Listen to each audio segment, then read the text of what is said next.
3, 2, 1.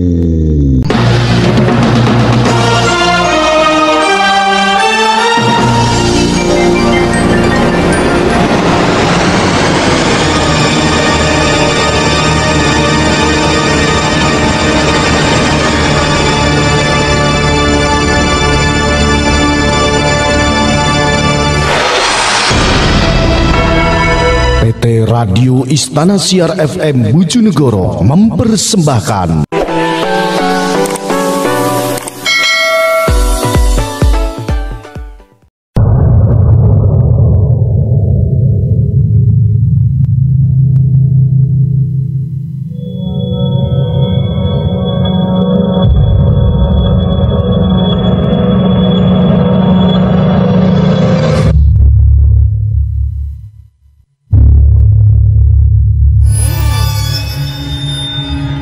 kembali tim Jimat punya cerita dengan judul Misteri Hutan Karyau bagian yang keempat, ditulis dan dikirimkan oleh Neno Kristiandi Nelis.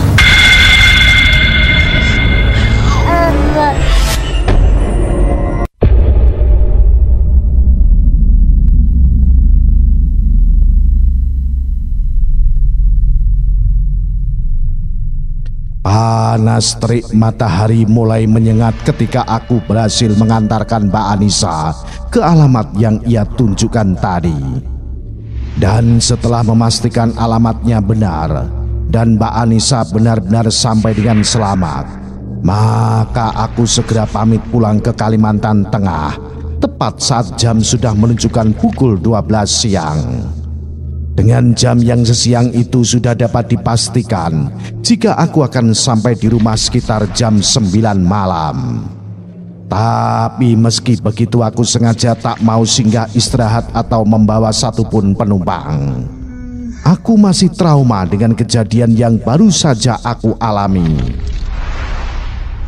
Jadi dengan terus berusaha menguatkan hati dan ingin cepat-cepat menenangkan diri di rumah sendiri, maka aku mulai meluncur meninggalkan Kalimantan Timur dengan seorang diri.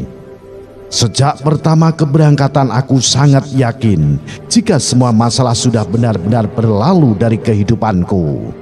Bahkan aku mulai berpikir jika keyakinan akan adanya malapetaka saat membawa jenazah melewati hutan yang dijuluki hutan Karyau itu ternyata hanyalah mitos belaka.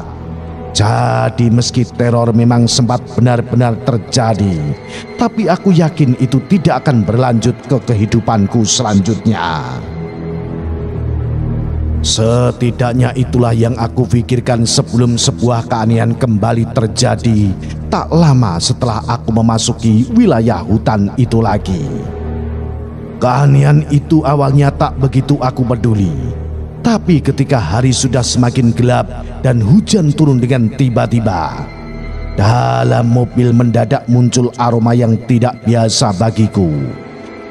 Inilah akhirnya yang membuatku terpaksa tegang kembali. Kok kayak ada aroma minyak telon bayi ya? Gumamku sembari berdebar-debar bingung dan melirik ke sana sini. Aneh, padahal tadi kan tidak ada. Gumamku lagi dengan hati yang mulai cemas dan ketakutan. Lalu karena tidak menemukan adanya sesuatu yang mencurigakan, seperti botol minyak telon atau peralatan bayi lainnya yang mungkin saja tertinggal oleh Mbak Anissa, aku akhirnya kembali memfokuskan konsentrasi pada kemudi. Aku mati-matian berusaha tenang dan tak memikirkan apapun, meski saat itu aroma minyak telon tadi semakin mendominasi saja.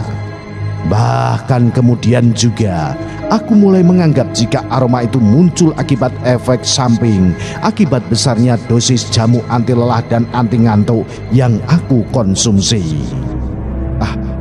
Semua ini pasti hanya perasaanku saja. Sekarang mending aku agak ngebut biar cepat sampai rumah. Tugasku akhirnya sembari menginjak gas dalam-dalam. Setelah puluhan kilometer terlampaui, hujan deras semakin lama semakin deras saja, dan semakin itu pula jalan yang aku tempuh menjadi sangat licin dan berbahaya, yang pada akhirnya membuat aku harus menyerah dan tak berani terlalu ngebut lagi. Laju mobil yang paling standar dalam kondisi seperti ini hanyalah 40 km per jam, dan itu pun harus diikuti dengan kegesitan dengan membanting setir agar roda tetap stabil dan berada pada badan jalan. Dan jika sudah begini, hampir 100% konsentrasi serta pikiran harus benar-benar tertuju pada steering, kopling, dan rem. Nah, inilah faktor utama yang membuat aku tidak terlalu menyadari jika di dalam mobil kini aku sudah tidak sendirian lagi.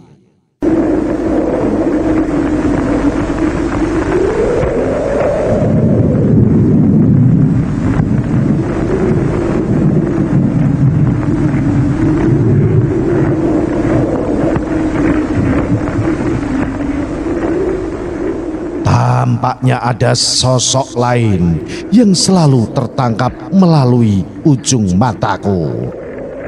Ya Tuhan, semoga tidak ada gangguan lagi. Aku hanya ingin pulang dan berkumpul lagi dengan keluarga kecilku lagi. Lindungilah aku ya Tuhan, ucapku dalam hati dengan air mata yang mulai berlinang karena wajah anak dan istriku mulai membayang di benakku. 15 menit berlalu dengan kondisi jalan yang benar-benar semakin licin, akhirnya mengharuskan aku untuk mengemudi dengan pelan dan kadang juga berhenti sebentar hanya untuk memastikan titik-titik mana yang tidak bisa ditempuh agar tidak amblas.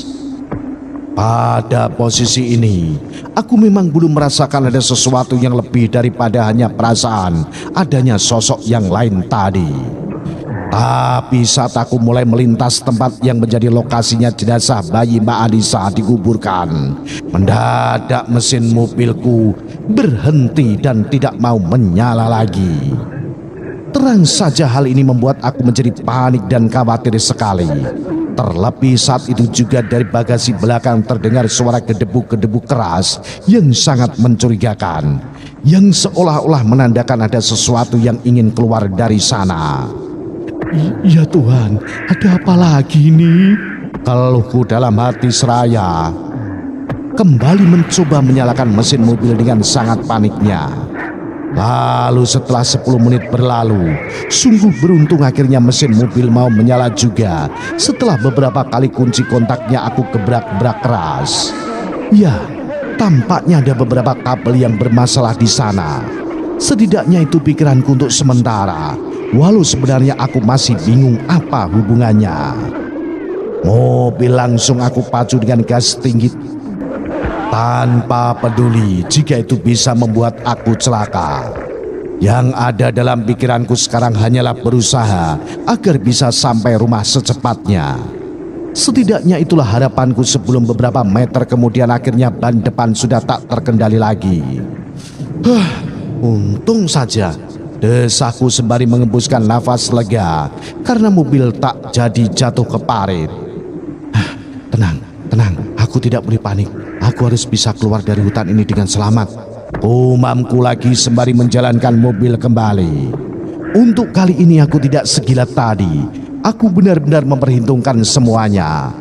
Beberapa jam kemudian, walau selalu dihantui rasa takut dan tekanan mental yang hebat dari berbagai gangguan, termasuk suara gedebak-gedebuk dari bagasi, akhirnya aku berhasil sampai juga di perkampungan penduduk dengan selamat. Baru kali ini aku benar-benar merasa lega dan yakin jika semuanya telah berlalu. Tapi meski begitu aku tetap saja penasaran dengan apa isi bagasiku. Jadi untuk memastikan semuanya, maka aku segera berhenti di tengah-tengah kampung untuk melihatnya. Detik-detik sebelum membukanya benar-benar terasa penuh dengan ketegangan. Berbagai pikiran mulai muncul di benakku dengan bagaimana langkah selanjutnya jika saja di dalam sana ada isinya. Kunci terbuka.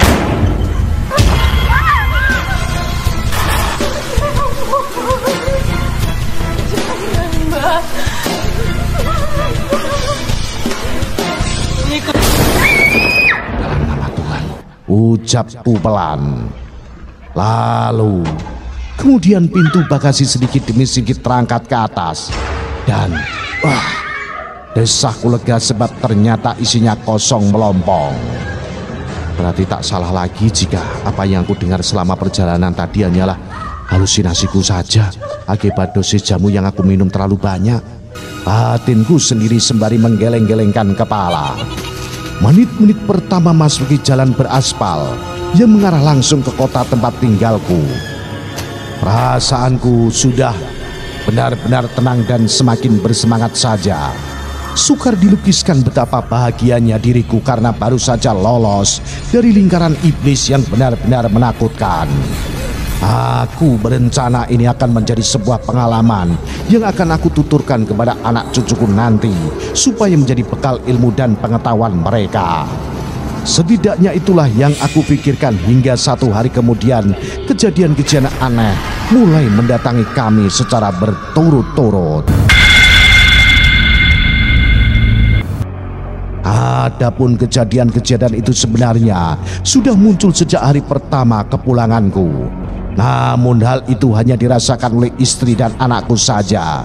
Jadi agar lebih tahu bagaimana dan apa kejadian-kejadian aneh itu, kisah ini akan dilanjutkan dari sudut pandang istriku. Inilah kisah dari sudut pandang istriku untuk Anda jimatres-jimatres semua. Mohon maaf untuk seluruh jimatres-jimatres dimanapun Anda berada. Ini adalah cerita dari istri sang sopir travel. Seharusnya suaranya harus wanita, namun saya ganti dengan suara saya sendiri, Ki Banu Asmoro.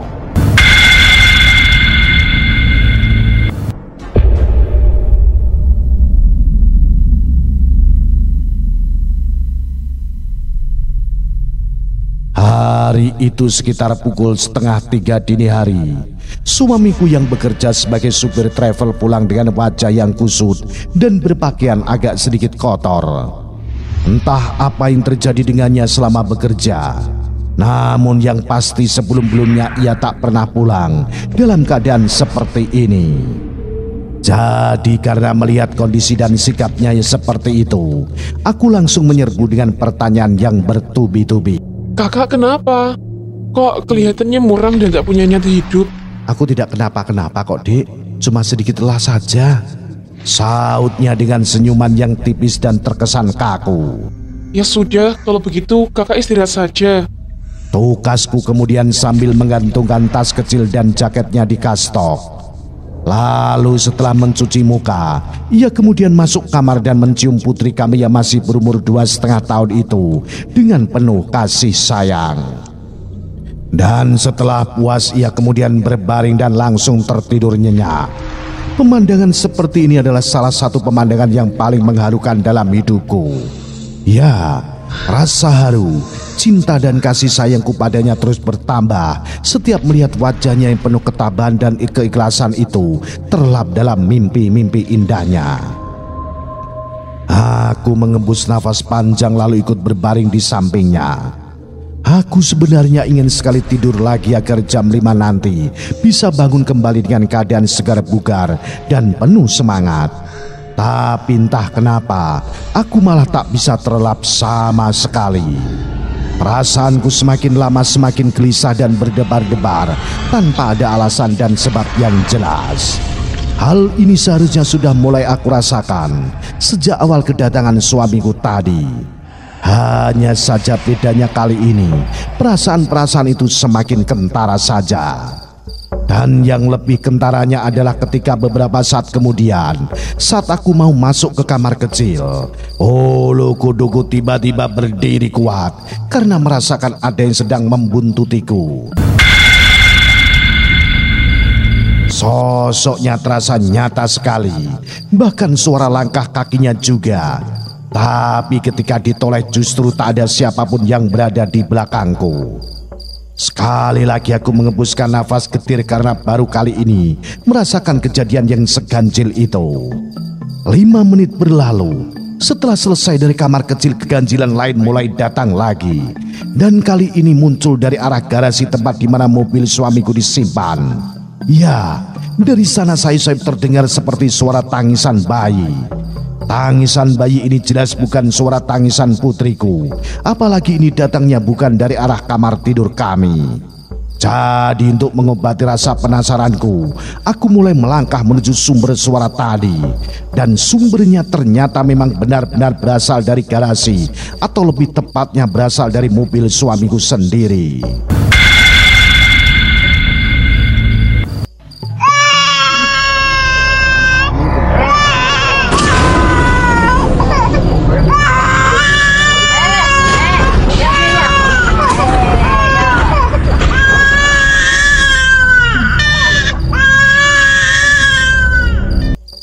Segera aku memberitahukan kepada Kak Raffi tentang hal ini.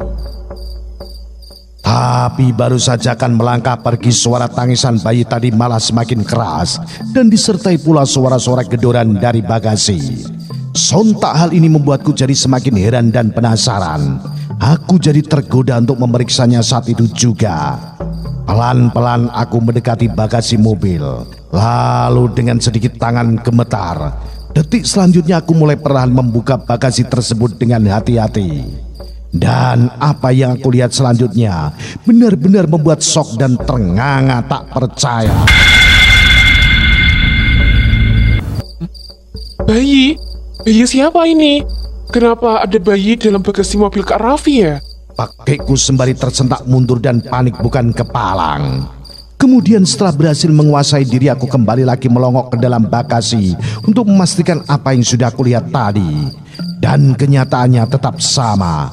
Bayi yang entah milik siapa itu masih berada di sana sambil terus menangis dengan sangat menyedihkan sekali.